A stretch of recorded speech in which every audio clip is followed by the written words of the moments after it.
inaugural chair of the Department of Medical Social Science at Northwestern University. I can say that this is a department that has been built around him and his work and that of his team. He is truly an internationally known researcher in measurement science and patient-reported outcomes. And the way that we first met each other was around examining cancer patient-reported outcomes in oncology clinical trials. So clinical trials are large, randomized studies where you're examining one arm versus another arm and seeing not only how our cancer patients do in terms of survival, or does the tumor shrink, yes, no, but how does the patient feel as she or he is going through this therapy. So Dr. Cella's early work actually was a tremendous contribution for this country in how one measures patient-reported outcomes associated with cancer treatments. He now works within multiple diseases and has established what's called the Patient-Reported Outcomes Measurement Information System for the country. And so this is a huge NIH-funded project, which really is setting the stage and the state of the science for how we're going to be producing outcomes measurement in the future, associated with many, many trials. So for example, if you're working on a study on depression, or a study where fatigue might be a problem, overall quality of life, sexual dysfunction, there's going to be state of the science measurement for any of those domains. And this is the reason why we're so pleased to have him here, because he is the expert in this area. And it's a wonderful opportunity for our MPH students to learn this. Thank you.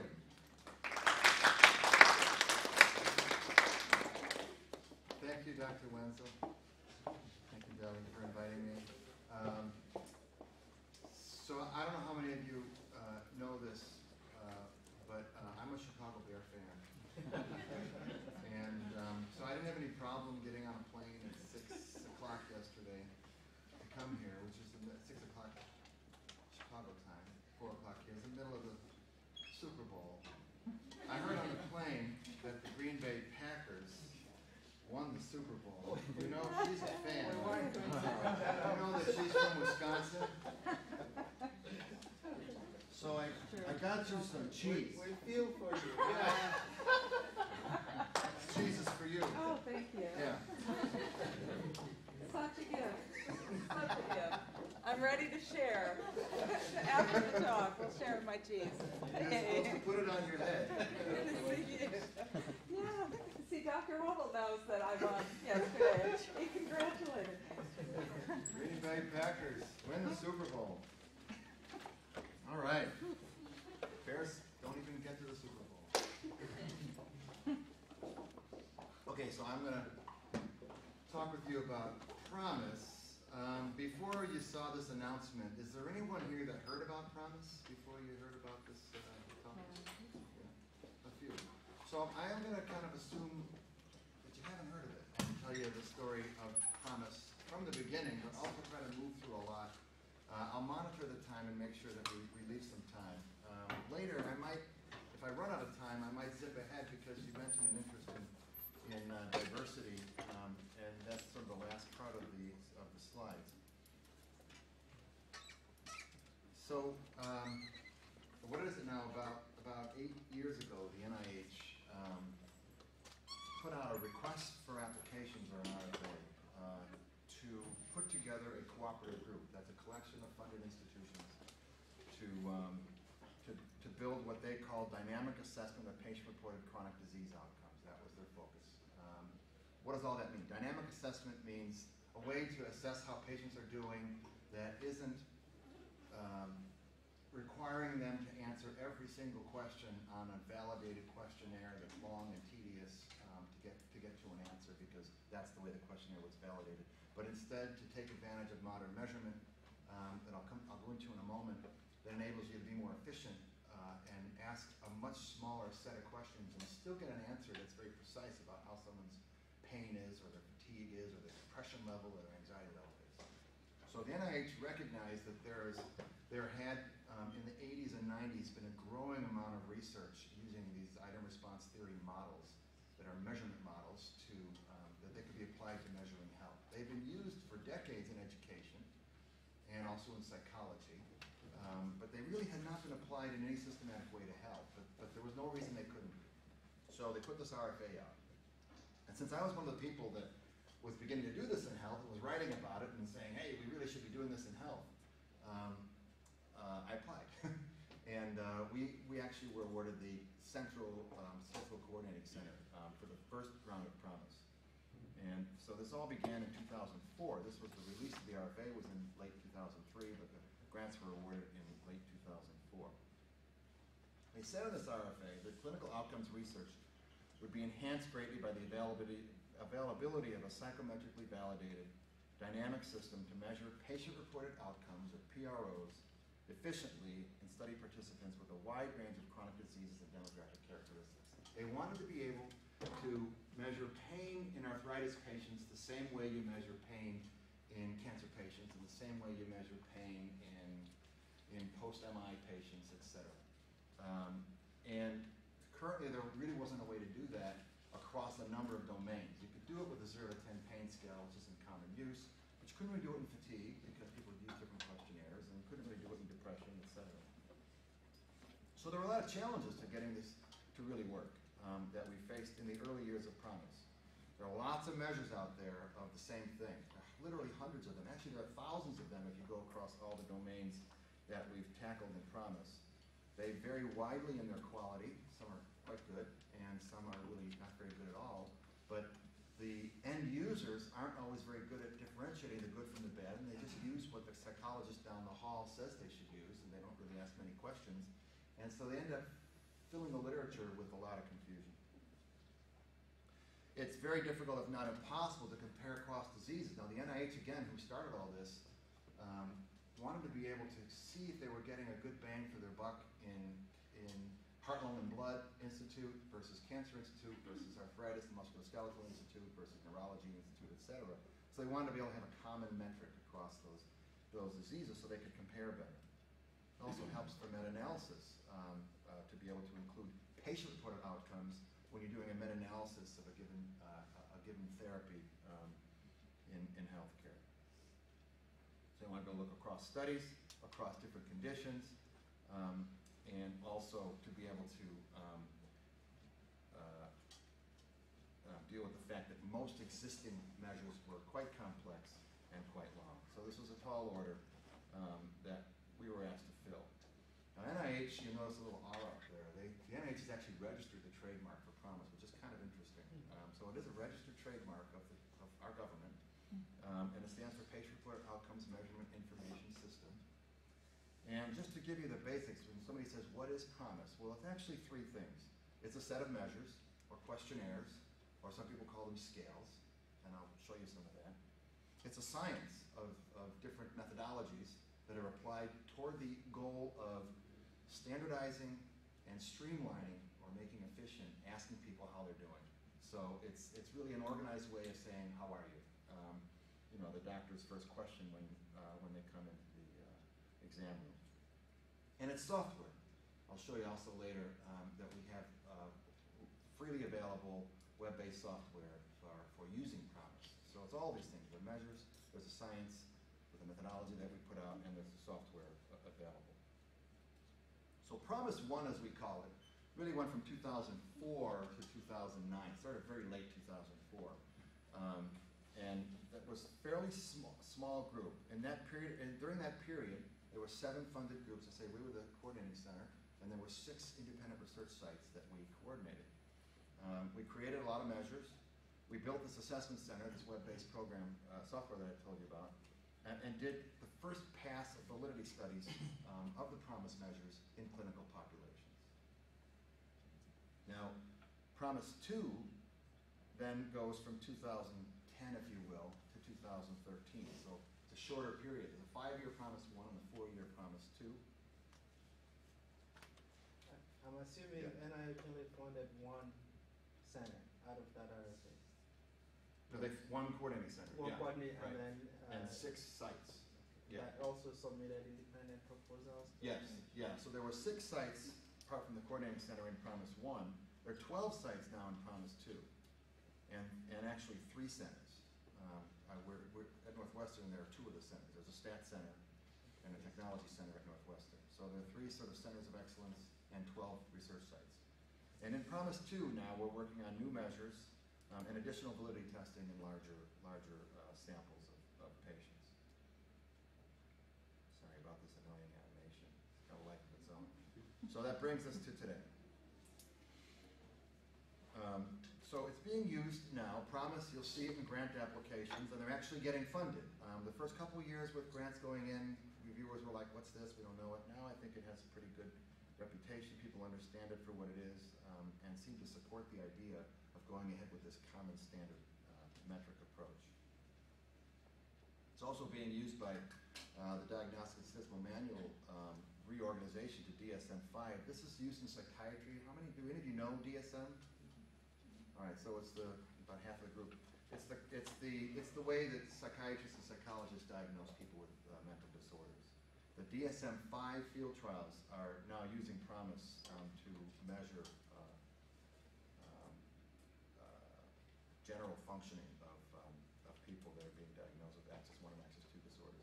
There are also a number of population health monitoring examples. The National Health Interview Survey, which has been around since 1957, is now using PROMIS, some PROMIS measures in its current surveys. The Rand American Life Panel has used PROMIS in their studies. And Healthy People 2020, in the Healthy Lifestyles component, actually, we were talking about healthy lifestyles earlier. They are also using some PROMIS global measures of health. And I'll show you a little bit about the PROMIS Global in a minute. Using it in a cancer cohort of a couple of thousand people. So this is what now I want to start talking to you about why we're excited about PROMIS and why we think it's the way to go for the future. And there are 4 things I want to talk about with you. One of them is comparability. So the idea being, if you're doing a cancer chemotherapy trial or an osteoarthritis trial or a heart failure trial, you're going to get the same metric. Second one is reliability and validity. You want to be able to hit the target with the same number each time, but also hit the right target. So all of the arrows going to the same place, that's reliability. Each time you shoot, you get the same hit. But getting the bullseye in the right place, that's validity. So you want to be reliable, that is consistent, stable, getting the same answer, but you also want to be measuring something that's meaningful, that's valuable. Third is flexibility, meaning not just paper and pencil and computer, but also being able to do it by telephone. Sorry, that's now an old phone. I don't think anyone has that phone anymore. Maybe my kids actually have one of those because they play with it because it's a toy from the past. And a PDA. This goes fast, doesn't it? And then finally, 4th, inclusiveness. I mentioned the diversity. So these are the 4 values of PROMIS: comparability, reliability, validity, flexibility, and inclusiveness. And I'll run through each of those. But first, I need to explain a couple terms. Because if I use them, you'll say, what is he talking about? What's a domain? What's an item bank? So let me just explain these, because they're sort of basic bread and butter terms in item response theory lingo. A domain is the specific feeling, function, or perception that you want to measure. So it is what you're measuring. It's a thing. We call it a thing, but that just sounds kind of weird. So we call it a domain. Some people call it a concept. But others think of that more as an idea. So we come up with the term domain, so and maybe absorb it, sink it in.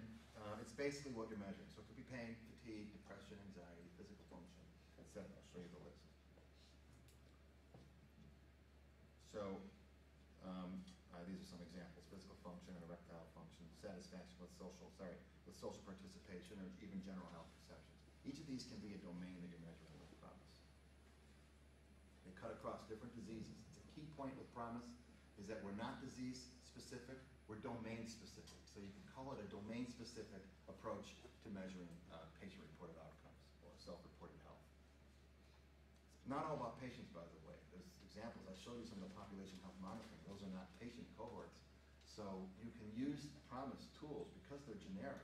They're really about life experience and symptoms. You can use them in general health monitoring. Now, what about item bank? An item bank is a large collection of items that measure a single domain. So you You got a domain like anxiety or fatigue, something like that. But any item and all items can be used to provide a score in that domain. Now that's critical there. That's never the case with standard old school classical test theory where you have to ask every question to get the score. You get this total sum score, and that represents the person's anxiety or depression level or fatigue level. With item response theory modeling, every question is in that bank, that item bank that captures a domain, is a representation of that domain. So you literally ask one question, or you can ask 50 questions. The benefit of asking more is that you get more precision. You shrink your confidence interval around your estimate. But one question will give you an estimate. There'll just be a big confidence interval around it. 2 questions will shrink the confidence interval. 3 will shrink it more. But you can now envision that it becomes very useful to a population scientist who says, I want to ask 20,000 people about their depression, and I want to track them over time in my population health monitoring study. Well, now you can start doing that with one question, the best PROMIS question there is, and you can really just ask the one question because you're getting the benefit of the averaging of 20,000 people and tracking that over time. So it becomes feasible to use that and actually link it to this larger item bank. So here's an example of a physical function item bank going from left to right, from a bedridden patient to Lance Armstrong over there on the right, riding his speed bike, racing. And the items are lined up along that bank also from left to right. So you have people lined up along that domain from poor physical functioning to excellent physical functioning, and you have questions, or we call items. It's another jargon term. An item is the thing that you ask somebody, an individual inquiry unit. Sometimes it's a question, sometimes it's a statement that people endorse. So, for example, are you able to get in and out of bed? That's an item. Are you able to stand without losing your balance for a minute? That's an item. So these are an example of 6 items in a physical function item bank. There happen to be 120 items in the physical function item bank. This is just a sample of 6 of them. And they're ordered along this continuum for how easy or difficult they are. So you can start to get a sense that somebody who's very impaired and says they can't get in and out of bed, a smart computer or smart interviewer knows they don't need to ask if they can run 5 miles. After all, how on earth could you run 5 miles if you can't get out of bed? But these old questionnaires used to make people answer all those questions, and they'd annoy people and say, I just told you I can't get out of bed, and now you're asking me if I can run 5 miles? They feel insulted, and everyone's time is wasted. So this is why you can get away with this, because all these items are now calibrated onto the same latent domain, if you will. Okay, so that's what we're trying to accomplish, those 4 things. This is the network. I mentioned Northwestern here in the heart in the middle. We're so loving. And then the 6, these are the original 6 centers. I don't know if it's bright enough for you to see, but University of Washington, Stanford, Stony Brook, Pitt, UNC Chapel Hill, and Duke. That was the first set of 7 of us in the PROMIS 1. Now PROMIS 2, as I mentioned, has these 3 centers of excellence, the Stat Center, the Network Center, and the Technical Center. The Stat and Technical Centers are at Northwestern, the Network Centers in North Carolina, and then the 12 funded research sites down across the bottom of the slide. I won't go over each one. So to get to these banks, we integrated a lot of different aspects of science. It's not just asking questions and scoring numbers. We integrated qualitative research to get the right questions being asked and make sure they were, and I'll go over this, comprehensible to people. Health information technology to create a venue or a window, if you will, for people to do these assessments. Psychometrics, which is statistics applied to measurement. Survey research, because we had to create creative samples of people mixed with items to be able to do factor analysis and at the same time calibrating these item banks. And then clinical research, making sure these things had meaning and value in a clinical research setting. So it really integrates all of that. And we did that through the course so far of the first 7 years of PROMIS, through 30 research protocols that are all aligned with one another and connect to this evolving sense of PROMIS standards for research.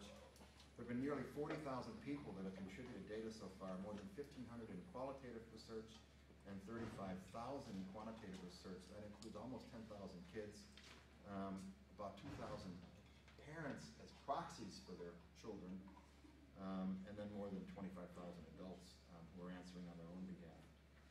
It's also included Spanish-speaking participants, adults, and children, are so far around 4,000. So, let's drill now into comparability. I used to think I knew the story of the Tower of Babel, and I wonder how many of you, when I tell the story, will know it for what it was. I used to think that the Tower of Babel was the tower that represented language, that people were speaking different languages and nobody could understand each other because they were all in this tower. Well, actually, the Tower of Babel, as Genesis reports it in the Bible, was a tower that was built after a few generations of descendants from Noah had gotten together and created a city and built a tower that was ascending toward heaven and got the angry, vengeful God nervous about people rising up and getting too close. So God supposedly struck down the tower and created language to deal with the fact that people speaking one language were actually getting too far. This is the sort of Old Testament rendition of an angry God. Well, language is the result of the Tower of Babel, but in any event, that's just a little side. How many of you thought it was what I thought it was before? Now you know the real story.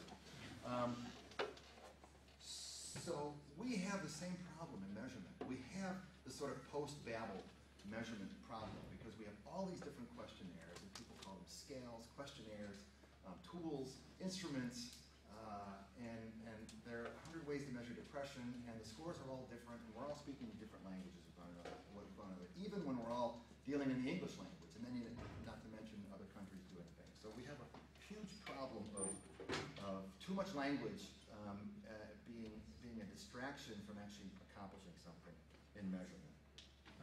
But this qualitative research that we've done, and then the use of these item response theory models, what I'm calling modern measurement, allows us to build a common PRO language and to do, in a sense, what you could refer to as a patient-reported outcomes Rosetta Stone.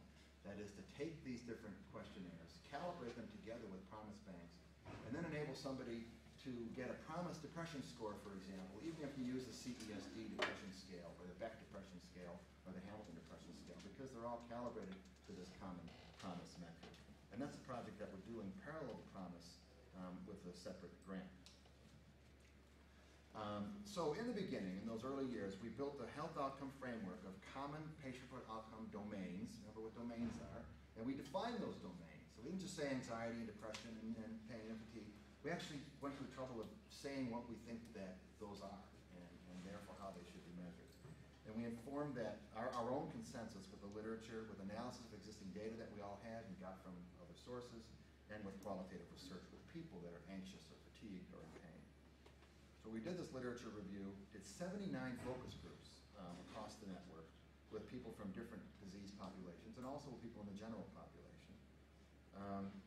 And we came up with tables like this. So for physical function, almost 2,000 items were identified out there in the literature. After we revised, reviewed, carefully scrutinized, threw away ones that were poorly worded, or that were redundant, or just didn't get at the right point of what we would define as physical function, we ended up with more like 250.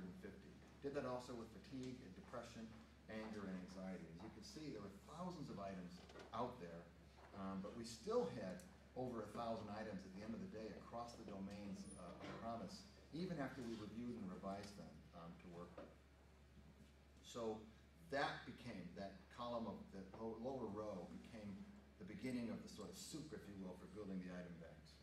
And we started then doing qualitative research, these focus groups I mentioned, also individual interviews with people, rewriting items that were unclear, really getting into the first year and a half of PROMIS was really focused on qualitative research exclusively. And then we moved toward the end of the second year into testing in both general population samples and clinical samples where needed, for example, in pain. You can't calibrate a pain bank if you're testing it on people that don't have pain. And then analyzing that data, interpreting the data, refining it, and going back to the qualitative drawing board, and really in this recursive way, creating these item banks. This is the framework that we worked with. All we started with in the beginning was this right here. In the beginning we said, you know, we're all going to agree that there's physical health, mental health, and social health. That these are three components of health. Later, through arguing, discussing, and data, we we came up with these breakdowns of physical health dividing into symptoms and function, mental health dividing into affect, behavior, and cognition, and social health into social relationships and social function. So this is the basic PROMIS domain framework that we work with. It's much more articulated than this as you go out to the right, but I'm not going to detail that any more than to show you the actual products now. So today, February 2011, in the physical health domain, if you will, although physical health is more than a domain, it's really a set of domains. We have the following domains on the adult side and the pediatric side: pain, fatigue, physical function, sleep, and sexual function on the adult side. Pain, fatigue, physical function, and an asthma impact study, because the site that was doing pediatric work was particularly interested in pediatric asthma. In the mental health side, anxiety, depression, anger, and then some more specific mental health things like the impact of illness and cognitive problems. And on the pediatric side, anxiety, depression, and anger parallel to the adult side. Finally, in social health, we have ability to participate in social roles and activities. That includes work, family roles, and leisure activities. And then satisfaction with those roles and activities. And then we have some newer, really just new this past couple months, banks in companionship and social support of various types, and social isolation. On the pediatric side, so far we just have pure relationships as an item bank, or as a domain that around this as an item bank. So those are the domains we have so far. I went through about 30 of them. So we have those existing now. They're on this assessment center. I'll show you in a few minutes. But what's the metric? I keep talking about a common score, a common metric. Well, we went with a T-score. A T-score is, we didn't invent this. It's been around for 50 years or more. It has a mean of 50 and a standard deviation of 10. It's simply a way to take a distribution of data and standardize it so that the average is 50 and the standard deviation is 10. So you know what you're talking about. When you have 60, you know you're one standard deviation higher than whoever your reference group is. Our particular reference group is the U.S. general population. So all of these PROMIS T-scores are referenced to the general U.S., in this case, adult population. Once you have these banks capturing these domains with that metric, the T-score, you can then use the following tools to do your testing. One is computerized adaptive testing. Remember that first slide I showed you on the RFA that said dynamic tools to measure health? The RFA from the beginning said they wanted computerized adaptive testing to be done by this group. And it is a natural outflow of item response theory. The idea that if that person in bed says, I can't get out of bed, the computer won't ask any questions about walking across the room or down the hall or running a mile or two. It just says, we know this person is over here. We're going to ask questions that are over here, and then we're going to stop asking once we sharpen that estimate. That's called computerized adaptive testing. The computer keeps estimating where the person is and then checking and then selecting questions that will be informative, and only those questions that will be informative, and stops asking once you reach a specified confidence interval around the estimate. Average is around 6 questions. So actually the average would probably be lower, but we force, so far because it's still early, we force a minimum of 4 in our cats. So if you're going to do a cat, we tell the computer, ask at least 4. Even if you are confident after 2 or 3 questions that you know where this person is, just ask 4. That actually pushes up the mean, probably not the median, but it pushes up the mean closer to 6 in terms of items that are needed to be able to get an estimate of any one of these domains. You can also use a fixed length form. We have these available. They're on the website. By domain, they tend to be 8 to 12 items in length. That's 8 to 10 rather questions. Or you can do it by health profile. We have what we call a PROMIS 29, which I'll show you in a minute, PROMIS 43, or PROMIS 57. I'll show you what that is. Finally, you can ask this global health. Remember I mentioned the Healthy Lifestyles population monitoring of CDC is working with NCI to measure in their Healthy Lifestyles 2020 survey using the PROMIS Global 10, which is 10 questions around 6 or 7 different domains of health: anxiety, depression, physical function, social health. So I'm going to show you how CAT works, and I'm going to just give you a sense of how quick this can actually be used, and you can actually download this stuff and use it from the website if you want. In this particular case, we have a cancer patient who has fatigue, pain, and depression in the moderate level of symptomatology. So it's a moderately symptomatic cancer patient, and we're measuring with 3 cats, a fatigue cat, a pain cat, and a depression cat. So it starts by asking how often do you have to push yourself to get things done because of your fatigue. This person said often. That then tells the computer to go to this question. I have trouble starting things because I'm tired. And the person says quite a bit.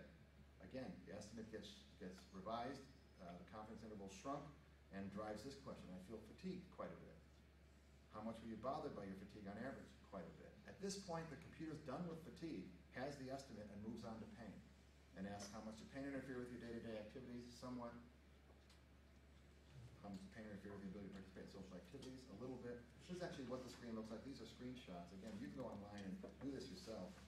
This asks about pain interfering with enjoyment of social activities a little bit, and how much did pain interfere with work around the home? Somewhat. 4 questions, it's done with pain. I felt depressed, sometimes, felt hopeless, rarely, felt worthless, rarely, felt helpless, sometimes. That's enough.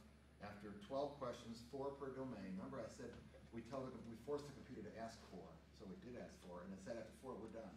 This person, we have confidence. You see the confidence intervals around these estimates in the range of 60 to 70.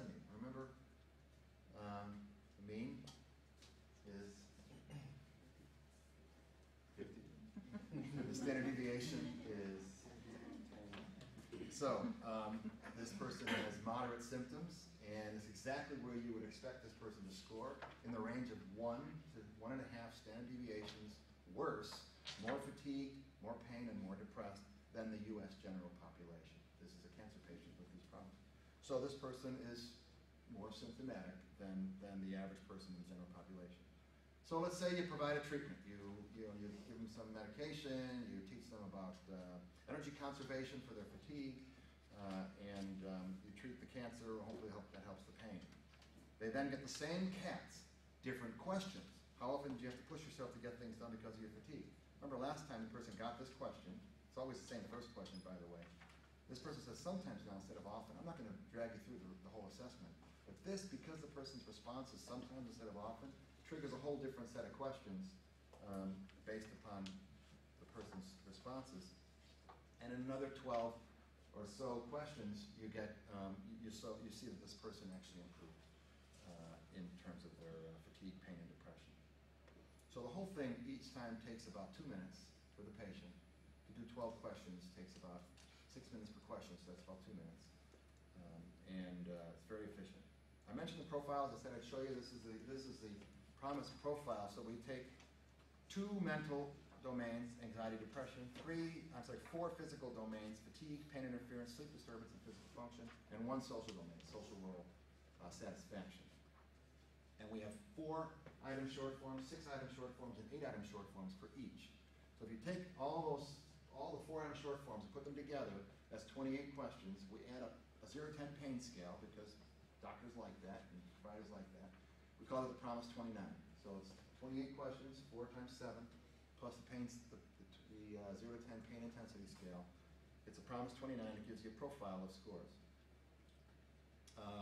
So this common measurement has a lot of implications now that we have for domains and these metrics, this T-score metric.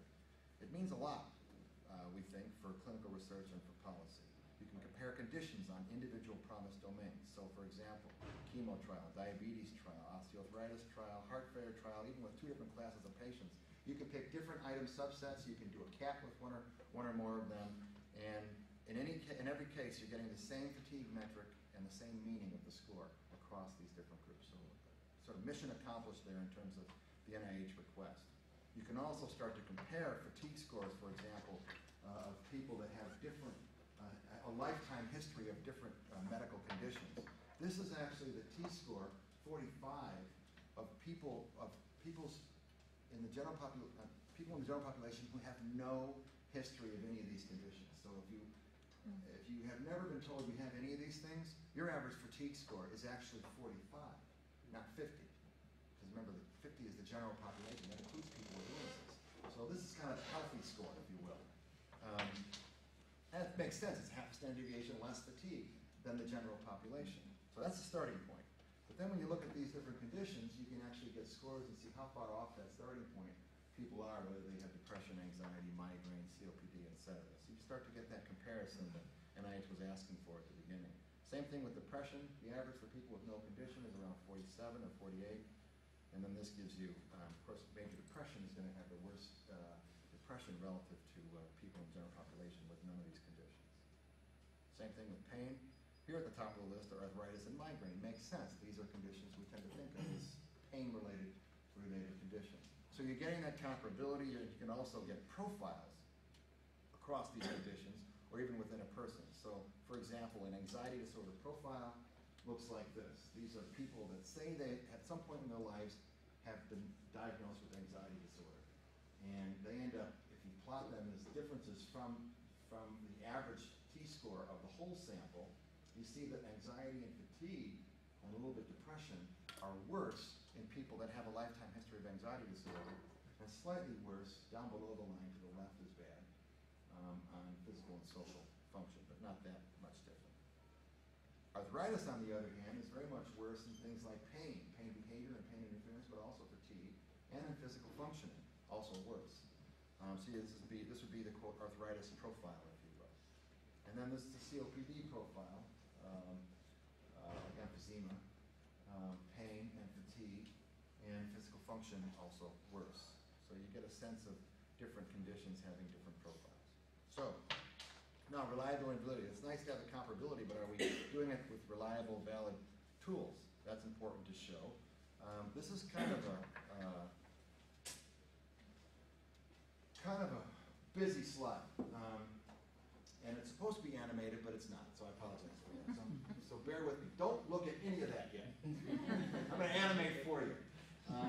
The y-axis is error. Okay, so low is good. We don't want error in our measure. Now we're talking about reliability or precision. Okay, the x-axis is the severity. You know, the latent trait or domain that's being measured. In this case, it's physical function. Remember, mean is standard deviation 10. Okay, so the U.S. general population, on average, ranges from 40 to 60. One standard deviation either side of the mean. Remember, that's always going to be the case with these PROMIS metrics. So this won't change on it. If you ever looked at a slide like this, and you may see some in the future, this is where the general population resides mostly, say roughly 2/3 of the general population, right in that range, 40 to 60 on physical function. What this tells you for these different tests is how precise they are as a function of where somebody is on the continuum. By the way, this would be a comparison where rheumatoid arthritis patients tend to reside in the 25 to 45 range. So much worse physical function than the general population. So we take a questionnaire like the health assessment questionnaire. Let's start with that. That's these red dots here. The health assessment questionnaire was built by Jim Freeze in Stanford. He's actually a PROMIS investigator. Joined into PROMIS because he believed that the health assessment questionnaire was a great questionnaire down here and not very good over here at all. And that's exactly the case. So you see the health assessment questionnaire has 20 questions, does a very good job. What you really want to be is below this line here. It's even okay to be below this line right here. Right here, this red one. So the health assessment does a very good job with arthritis patients. That's what it was built for. The SF-36 is 10 items, and it does a very good job, but only in this kind of narrow range. Now, the 10-item cat from PROMIS, remember the cat that's smart that goes around and asks the right questions, actually does a good job, better than the 10-item SF-36, and covering much more of the domain or latent trait of physical function. I'm sorry, that's the PROMIS short form. This is the 10-item cat here, this blue or purple. So you see that the short form that we built does a pretty good job, better than the SF-10, because we had the benefit of learning from the SF-10 and the hack. But the real winner here is this cat, 10-item cat, because then across the whole range of physical function, from 15 out to 65, you're getting really good measurement with a 10-item cat. And you don't get that with these existing tools like the SF-36 or the hack. Nothing against them for their purpose, but again, if you don't know your population and you want to be able to use the CAT to narrow people in, it does it very efficiently. So this is the same type of slide, so I won't go through that same tutorial again, but just to say this is kind of the watermark or the goal of reliable assessment, the equivalent of reliability of 0.9. And we compared the 4-item SF36 vitality scale, which never drops below that line. It never really gets precise measurement for the individual person, to a 4-item CAT, which actually does for a fair amount of fatigue. And here's a 13-item FACIT fatigue, which I developed about 15 years ago. But compare that to a 13-item CAT, which does better than what I put together 10, 15 years ago. And this is the actual full fatigue item bank. So CAT is beating out these kind of what we call legacy questionnaires. So the precision's there, the reliability's there, that's part of why we're excited. But if you're not valid, then it doesn't really mean much. So here's some evidence for validity, just to run through a little bit. This is a legacy questionnaire, the mood and anxiety symptom questionnaire. It's used a lot in measuring anxiety. And this is the PROMIS anxiety bank. Now you'll notice the correlation of 0.81, so they're highly correlated with one another. That's good. It means we're kind of measuring the same thing. But you'll notice the distribution here is much more normal than the distribution here. We're actually pulling people off the ceiling here. These are people that have very low anxiety, but they have some anxiety. Problem is the MASQ doesn't sort the people who have no anxiety from people who have a little bit of anxiety, whereas the PROMIS anxiety bank does. So it actually is probably doing a better job, especially in the mild anxiety range, but it correlates quite well with the existing questionnaire. Same thing with depression, comparing to the CESD at 0.84 correlation, that's pretty high, but you get rid of that ceiling effect that the CESD has and actually get a more normal distribution. So we're happy about that in terms of what we call concurrent validity, that is measuring the same thing. Now what about responsiveness? Because that's really the bottom line. Does it actually measure change? After all, we want to be able to see if what we're doing in healthcare is making a difference. Just run through a few examples. With cancer patients, 310 patients. These are outpatients getting chemotherapy. The assessments were at baseline in 2 to 3 months, so 2 assessments. And this just compares the PROMIS in blue to standard legacy instruments in red. And I'm just going to kind of touch on these. This is for physical function, fatigue, anxiety, and depression. Visually, you can kind of take home the message that the PROMIS fatigues, the PROMIS scales are pretty much performing in terms of the responsiveness to change in these cancer patients from baseline to 2 to 3 months in the same way that the legacy instruments are. And in many cases, they're about the same number of items. Sometimes here it's 10 items and 10 items. Here the PROMIS is only 7 items compared to a 13-item fatigue, so it's shorter, but doing the same job of responsiveness. Same thing with pain. You got the cancer pain, the PROMIS cancer pain here in the blue compared to the brief pain inventory, comparing people who get better, who stay the same, and who get worse. So all is encouraging there. Now what about depression? These are outpatient depressives, 127, who started treatment for major depressive disorder at Pitt, Western Psychiatric Institute, and they had 3 assessments, baseline, 1 month, and 3 months.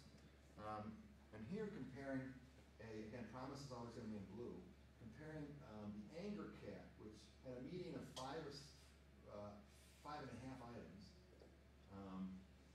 compared to a 12-item aggression questionnaire, actually picked up more benefit, more improvement over time in patients. Here, again, a median of 4 items on anxiety compared to 11 items on the MASQ, picked up more improvement with really fewer than half the number of questions.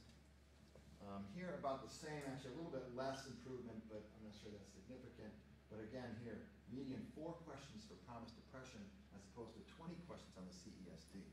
So 1/5 the length and comparable performance. Back pain patients now, same kind of idea, 226 patients. These are people who are just scheduled for epidural steroid injection for back pain with sciatica. Baseline 1 month and 3 months.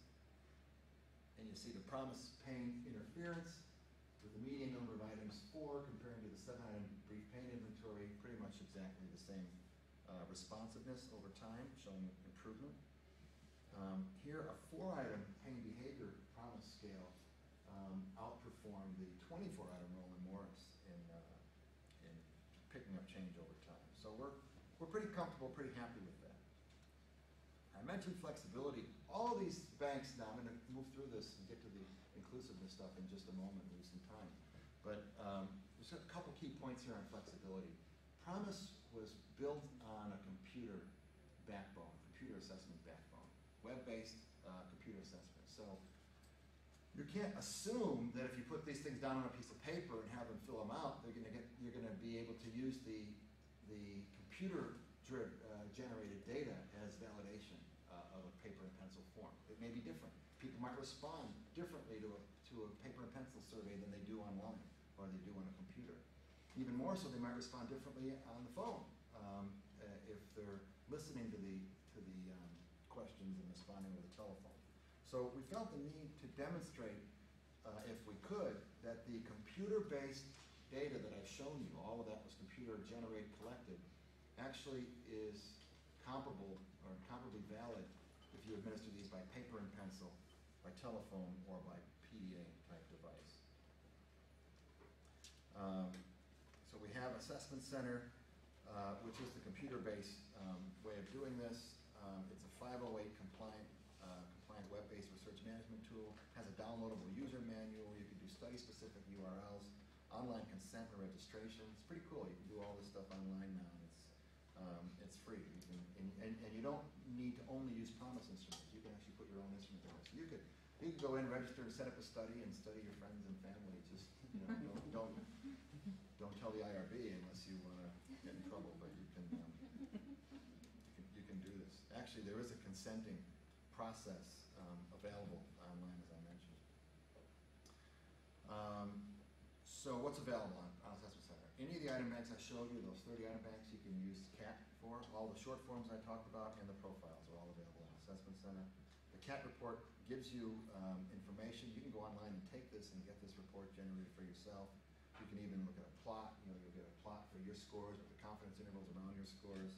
This particular person, red is bad and blue is good. So this person has got a little bit of anxiety, kind of getting into the yellow zone, a little depression, a little trouble with physical function. They're not doing badly. They're doing pretty well with fatigue. So this person's bouncing around with lots of energy and is depressed and anxious a little bit. I'm not sure you'd want to be in traffic with this person. Multiple ways to administer measures. So I've talked about this. There's paper and pencil, which we needed to validate. There's the computer, there's the phone, there's the PDA. And we want to make sure that we test whether these different modes produce differences in how people respond to the items. So we did this mode of administration study, comparing them. 921 community adults and arthritis patients. We selected fatigue, depression, and physical function as the measures. And fortunately, found that they were all equal to one another. No meaningful differences found between modes of administration. Less than 1.5 points on it's not really a 100-point scale, but it's that scale 50 standard deviation 10. But if you think about it, it's mean of 50 standard deviation of 10. 1.5 points is 0.15 standard deviation, less than 0.2 of a standard deviation. We powered the study to be able to pick up anything 0.2 of a standard deviation or more. And here are the actual results. So the average is 50 again. I think I probably pounded that one in. And these are the kind of acceptable limits, if you will, of scores. And actually, nothing even came close. These are the actual scores. This is for physical function, fatigue, depression, paper and pencil compared to PC. Physical function, fatigue, depression, IVR compared to PC. Physical function, fatigue, depression, PDA compared to PC. All of them essentially spot on equal to PC administration. We breathed a sigh of relief when we saw this because it meant we could feel comfortable to say to people, it's probably okay to do this. You might want to keep, studying this in another context, but our first look at mode of administration was really encouraging. We asked about preferences. People prefer the computer. Now I'm going to move on to... Is it ever permissible to have someone read the question to the... Of course anything's permissible, but it's a little risky because what I advise is to actually have the person looking at it visually. So they're also processing it visually, and and not just auditory. Yeah. So, okay, now PROMIS has taken on a lot of interest that we hadn't anticipated, we thought about but hadn't really planned for in health information technology and so-called meaningful use. That is, there's a pressure now for health providers, such as UC Irvine, to show that their use of health information technologies is meaningful, is actually creating a meaningful improvement to care. And one way you can do that is by incorporating patient-reported outcomes. So we've had lots of requests from providers to integrate PROMIS with their electronic health record, and lots of interest from payers to provide a level playing field for patient-reported outcomes, because that's, I think, what PROMIS represents for them, unlike most everything else out there. And there are some forward-thinking groups like this Gretzky group that, like Wayne Gretzky, who said the reason he scored so many goals in hockey was because he skated where the puck was going and not where the puck was. So this group, the Gretzky group, is trying to follow his advice and go where the puck is going. And these beacon communities that are HHS-funded demonstration projects in health information technology advancement. So we have this assessment center, and we have all these health providers with different electronic health records. And so it's not always easy to plug into them because they're not necessarily compatible. And so what do we do about that?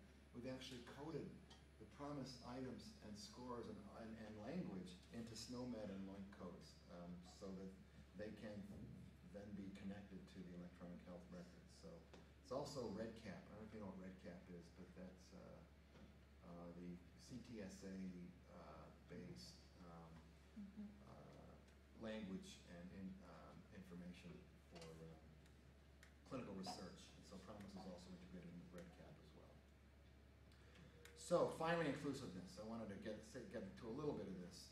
What do we mean by that? There are lots of challenges. Lots of language in previous questionnaires is inappropriate for lower literacy respondents, and we were very careful about that not being the case as much as possible with PROMIS measures. Not everyone speaks English, so you need other languages. There are few accommodations for special populations with special needs and assistive devices in answering questionnaires, and we've done things to help blind people, for example, fill out questionnaires, fill out PROMIS questionnaires. And there hasn't been very good measurement across the life course. Very often, pediatric pain measures don't connect to adult pain measures, fatigue, depression, etc. There's a disconnect. Somewhere around age 18, all of a sudden, the world seems to change in measurement. So we've tried to tackle all these within PROMIS, and just to breeze through a little bit of this. You probably know these statistics, but there are 30 million adults who are below what's considered to be basic literacy in the U.S., and over 90 million if you include the people that would be considered having basic literacy skills. That's a lot of people, 90 million people who are basic or lower, according to the National Adult Literacy Survey. So we wrote simple items, elementary school reading level in all cases, and did cognitive interviews with all the questions. So we made sure that people could actually say back in their own words what they thought the question was asking, and if they didn't get it, we also made sure that we had to have a minimum number of people with high school education or less looking at each of these questions. So every PROMIS item was pre-tested and field tested in individuals with low literacy. And then with regard to translations, we have 35 million people that speak Spanish in the home in the U.S. So we've conducted Spanish translations of 30 item banks, accounting for around 900 PROMIS items. And those are also available. They're not yet available on Assessment Center, and they're not quite yet calibrated, though we have the data. But they are available for your use. And we've had requests for 33 different languages to be translated globally. So we're getting there. We have English and Spanish for now, and we're doing a little bit here and there with German and Dutch and French and a few other languages. But every item has already been reviewed by translation experts for what we call translatability. Because translation experts already know what questions in English just aren't going to work well, and will tell us to stop or redirect and reword this because this won't work in other languages. Common example is I feel blue. You don't want that to be one of your depression questions. It makes no sense in French. So we have physical function items that apply to users of assistive technology. If the only questions we have are, can you walk across the room when somebody's in a wheelchair, it's not a very fair question. So we actually have replacement questions for people that use assistive technology that help them actually be able to show improvement in their physical functioning, even if they're not ambulatory because of their condition.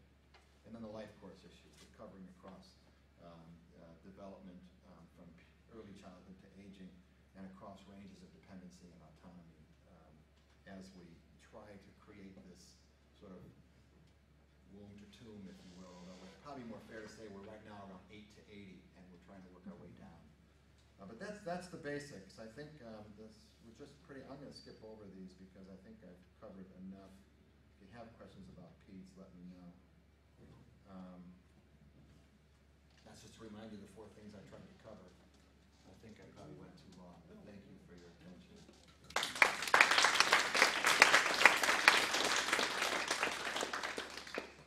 Questions? Can you show us the website of NIH? Yes. Thank you. Well, I think it was on that assessment center slide. I can't go to the site because I don't think I'm online here. But I can put the URL up on the screen because I think it's on this PROMIS on the assessment center web. Yeah, it's slide. easy to find actually. PROMIS under Google will get you there. Yeah, if you Google PROMIS without the E, I think even if you Google it with the E, you'll get it. It's one of the first. It's maybe the first thing that comes up. Thank you. But let me just find it while we're. Yeah. Are there questions? There we go. It says at the head of it. In terms of accessibility, is the phone administered survey taken using a texting mode or voice? Good question. It was through an interactive voice response. So it's, in this particular case, it was human voice recorded as opposed to computer generated. Those computer generated voices are kind of creepy. So we spent the extra money to actually use, we had each question recorded by a human voice and then use those. Really nice work, and it makes so much sense. I'm wondering if you have any idea about what proportion of investigators who are doing this kind of work are using PROMIS. Who are doing clinical research with patient-reported outcomes? Yeah, patient-reported outcome. Boy, that's a really, you've got me thinking that ought to be something we start to track, because my guess now is the number is, well below 5%. Mhm. And yet, it's the kind of thing that, will keep growing and, at some point it might make it up, to more like 40 or 50%. Mhm. But, 2 to 5% maybe, be a guess. It's still kind of early. The life, if you think about instruments as having a lifespan, 7 years is pretty juvenile. And it takes 20 to 30 years. And if you look at the SF-36, Mhm. that was published, it was first published in 1991, but it had been around before that. People were using it. So that's 20 years. It seems that if NIH really was interested in this, they could make it part of an RFA that gives some preference to people Yeah. who would use these standardized. Yeah, they're a little, instruments. it's a tough time at the NIH. So, I don't need to tell you that, right? They're not sure they have enough money to keep the grants going that they committed to this year. And they're all being warned about a 5% reduction. This is, maybe you all heard this, but they don't have maybe the students don't know this, but the NIH doesn't actually have a budget yet. The fiscal year started October 1st, right? And it's what, February 7th? They don't have a budget yet. They're going to get it soon, but they've been warned that it's likely to be 2008 or probably 2008 level. Again, because of this whole larger economy issue and rolling things back in general or across the government. 2008 levels would be a 5% reduction, and they're committed to grants that exceed that. Do you have any measures of post-traumatic stress in the PROMIS? No, not in PROMIS. We have a measure of perceived stress in Toolbox, which is a sister of PROMIS. Toolbox is a NIH blueprint contract that we're the prime contractor for. we're actually using the perceived stress scale. We made a decision with Toolbox not to reinvent the wheel if there was already something good and efficient out there. And the perceived stress scale, I don't know how many of you know that. It's 14 items, but now the 10-item version may actually be better than the 14 items. So we're currently testing the full 14 items, but anticipating that we'll end up with the 10 item. Because it's pretty darn good, and we didn't see the need to. You're not planning to do anything related to trauma? You know, we probably should. You mean like IoT modeling? Like building a bank around it? Yeah, or something that would be comparable, say, to a PROMIS score that Yeah. we'd be able to map onto the PCL or the, Yeah. CAPS or some of the other measures. No, we should. No, there's not a plan right now. But it's a really good idea. And there actually are some RFAs or PAs out there these days around stress and well-being. So it's not a bad idea. We don't have a current plan. So I noticed your three major domains are physical, social, mental health. Do you foresee including environmental health into PROMIS? Because I'm in the PhD program at UCI in environmental health. Yeah. No, I love these questions. You'd have to help me understand. Yeah, Our because it doesn't. focus I don't has been like on the patient, on the person's report. So like availability of parks, proximity to liquor stores. Does someone smoke in your household? Yeah. Those are lots of big things that. Yeah. Now we're beginning to partner around this obesity thing, for example, and also with some things that NCI is using in terms of GIS mapping for dealing with health disparities, because it's a huge health disparity issue.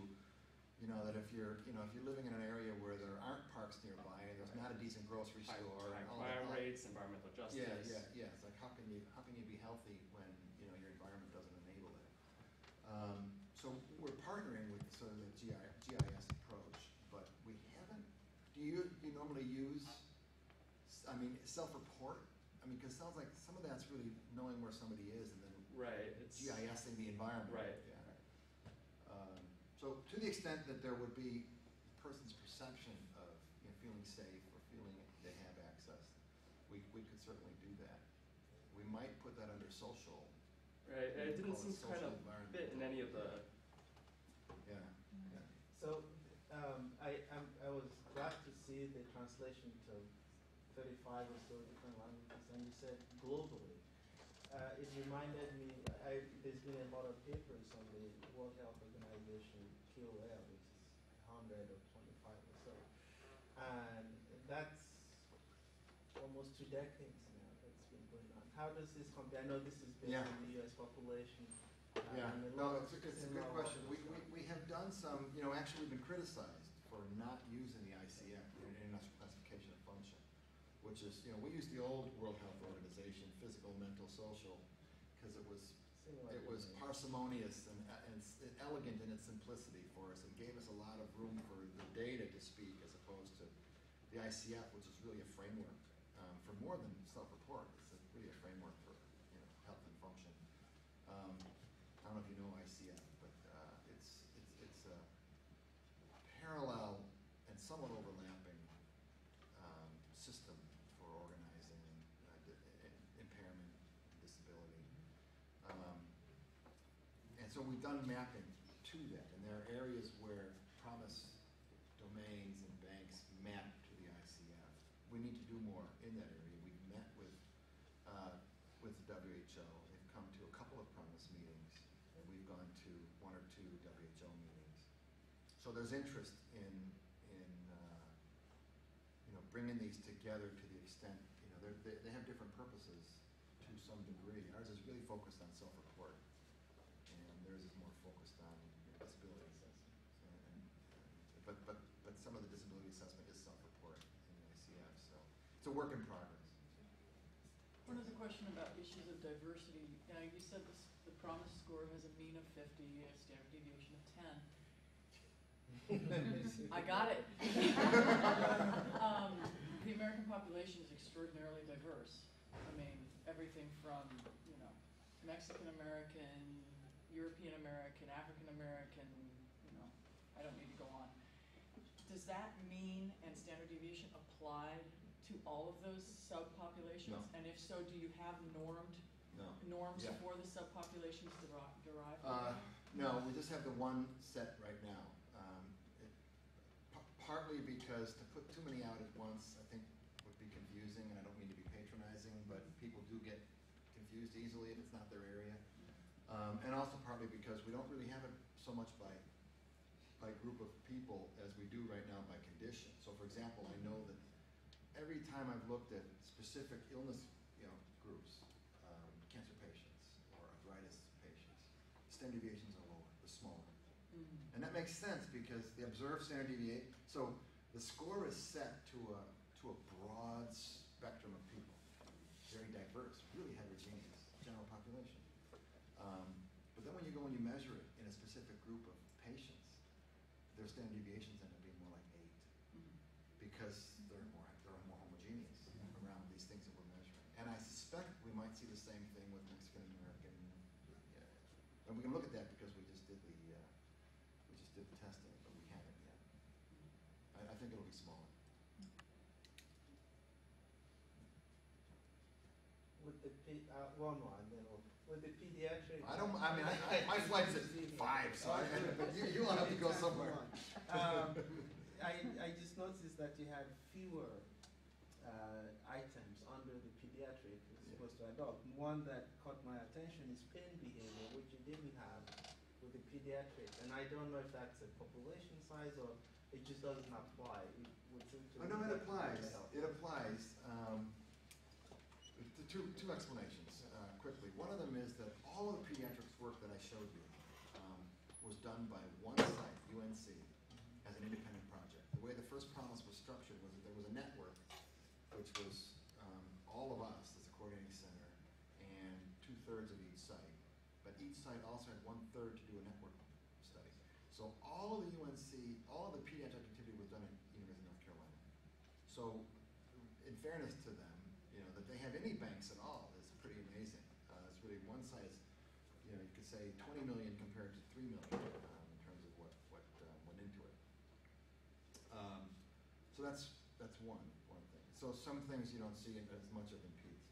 But with regard to pain behavior, there's the issue of the ability, because it requires an ability to kind of reflect on yourself. Because the questions are like, when I'm in pain, I flinch, or I guard myself, or I get nervous when things are moving around me, or the things that you do to guard yourself and protect yourself from the impact of pain. So